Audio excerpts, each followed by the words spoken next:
አሰላሙ አለይኩም ወረህመቱላሂ ወበረካቱ። ውድ የዙዙ ዩቲዩብ ቻናል ተመልካቾች እንዴት ናችሁ? ከኔ ጋር አልሐምዱሊላህ ሁሉ ሰላም።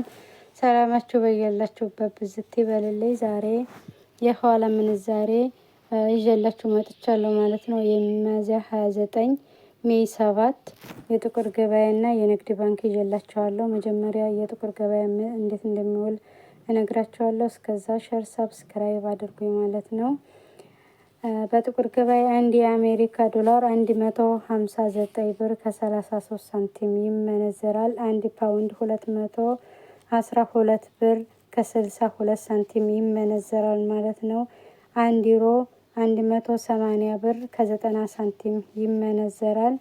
አንድ የሳውዝ ፍራንክ 193 ብር ከ24 ሳንቲም ይመነዘራል ማለት ነው። በጥቁር ገበያ አንድ የቻይና ዩዋን 21 ብር ከ98 ሳንቲም ይመነዘራል።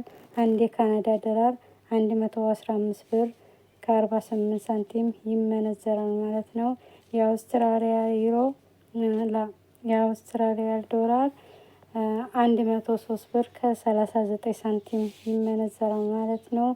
አንድ የካይት ዲናር 519 ብር ከ60 ሳንቲም ይመነዘራል። አንድ የዩናይትድ አረብ ኤምሬት ድርሃም 43 ብር ከ41 ሳንቲም ይመነዘራል ማለት ነው። አንድ የሳውዲ ሪያል 42 ብር ከ49 ሳንቲም ይመነዘራል። አንድ የኦማን ሪያል 413 ብር ከ82 ሳንቲም ይመነዘራል።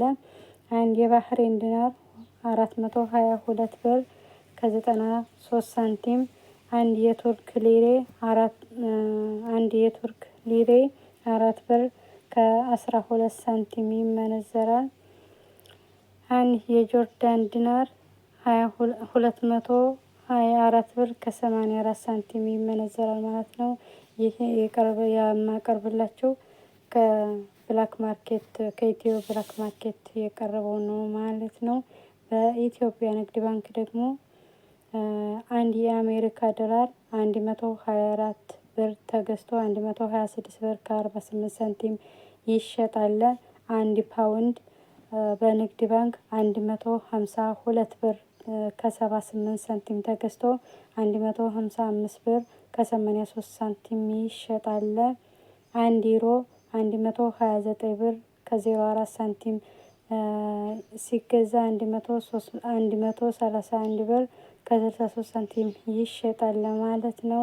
አንድ የሳውዝ ፍራንክ በንግድ ባንክ 136 ብር ከ05 ሳንቲም ተገዝቶ 138 ብር ከ77 ሳንቲም ይሸጣል። አንድ የቻይና ዩዋን በኢትዮጵያ ንግድ ባንክ 16 ብር ከ60 ሳንቲም ተገዝቶ 17 ብር ይሸጣል። አንድ የካናዳ ዶላር 86 ብር ከ07 ሳንቲም ተገዝቶ 87 ብር ከ79 ሳንቲም ይሸጣል። አንድ የአውስትራሊያ ዶላር 78 ብር ከ15 ሳንቲም ተገዝቶ 79 ብር ከ71 ሳንቲም ይሸጣል። አንድ የዩናይትድ አረብ ኤምሬት 37 አንድ የዩናይትድ አረብ ኤምሬት ድርሃም 33 ብር ከ76 ሳንቲም ተገዝቶ 34 ብር ከ44 ሳንቲም ይሸጣል ማለት ነው። አንድ የሳውዲ ሪያል 33 ብር ተገዝቶ 33 ብር ከ60 ሳንቲም ይቀርባል። ይሄ የኢትዮጵያ ንግድ ባንክ ነው። የመጀመሪያ ደግሞ የሐዋላን ያቀረብኩላችሁ ይሄን ይመስላል። አብራችሁ ስለቆያችሁ አመሰግናለሁ። ሰብስክራይብ ያላደረጋችሁ ሰብስክራይብ ያደርጋችሁ ቤተሰብ ሆኑ እላለሁ።